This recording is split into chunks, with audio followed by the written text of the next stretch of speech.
Chaque année en Suisse, près de 15 000 enfants sont entraînés dans le divorce de leurs parents, un chiffre auquel il faut ajouter tous ceux nés hors mariage et dont les parents se séparent. Avec l'entrée en vigueur de l'autorité parentale conjointe en juillet dernier, le père et la mère portent la même responsabilité vis-à-vis de leur enfant, ce qui pose plus que jamais la question comment rester des parents ensemble malgré la séparation. Et c'est à cette question que vous allez tenter de répondre aujourd'hui avec votre invitée Fanny Moy. Oui, tenter Agnès, parce qu'il n'existe ni recette magique ni mode d'emploi, mais il y a quand même des outils pour aider les parents séparés à mieux communiquer.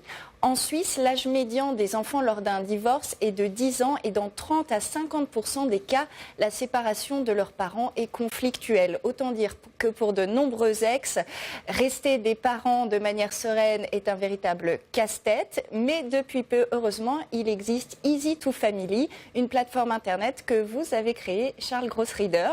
Et justement, ce site, vous l'avez créé parce que vous-même, vous l'avez vécu, ce casse-tête. Oui, j'avais besoin justement dans mon quotidien d'avoir une gestion avec mon ex-conjointe et j'ai décidé de créer ce site internet pour non seulement m'aider, mais aider aussi les autres gens à s'organiser, que ce soit dans le système de calendrier, toutes les informations communes des enfants, les vacances et que ce soit vraiment organisationnel pour les enfants dans la vie du quotidien. Mais qu'on comprenne bien, qu'est-ce qui pose problème justement pour se parler avec son ex-conjoint de ses enfants ?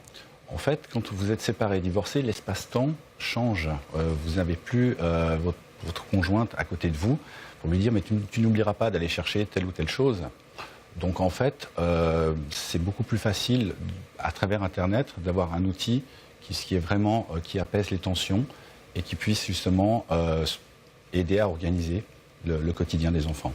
Alors c'est très pratique, on l'a vu utiliser, il y a différentes rubriques et notamment une rubrique finance. Est-ce que aussi c'est pour apaiser les tensions qui sont générées sur cette question de l'argent ? Malheureusement oui, on sait que l'argent est un sujet qui est difficile entre couples et l'idée c'est vraiment de centraliser dans un endroit sécurisé tout ce qui est au niveau des dépenses communes et vous avez aussi la possibilité de faire des demandes de dépenses.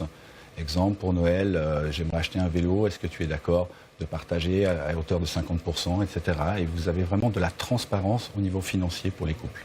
Alors, transparence financière, est-ce que c'est payant votre site ?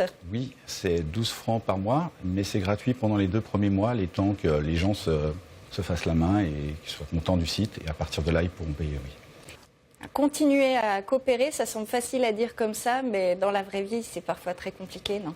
Oui, c'est très compliqué. C'est vrai qu'il y a des tensions dès le départ. Après, je pense qu'il y a plusieurs degrés dans le divorce. Avec le temps, les choses s'apaisent en termes de relationnel. Et je crois que c'est ça qui est important aussi. Surtout pour le bien de l'enfant. Vous, par exemple, ça fait combien de temps que vous êtes séparés ? 2 ans et demi. Et c'est vrai qu'au départ, c'est un peu tendu. Et puis gentiment, je crois qu'après, il faut être responsable.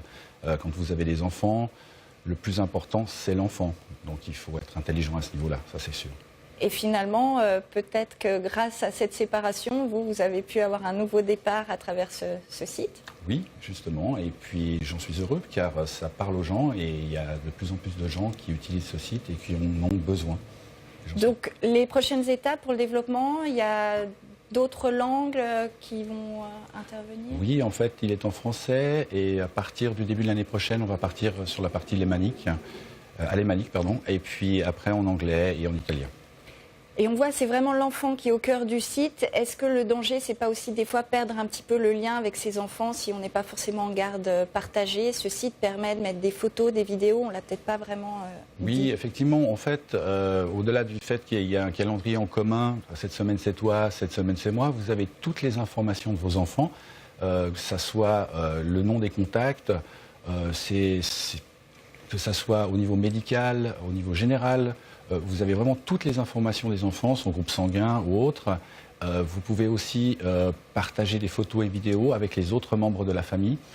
L'idée, c'est que ce n'est pas parce que vous êtes séparés et divorcés que la vie de l'enfant au niveau de la famille ne continue pas. Très bien, merci beaucoup Charles Grossrieder.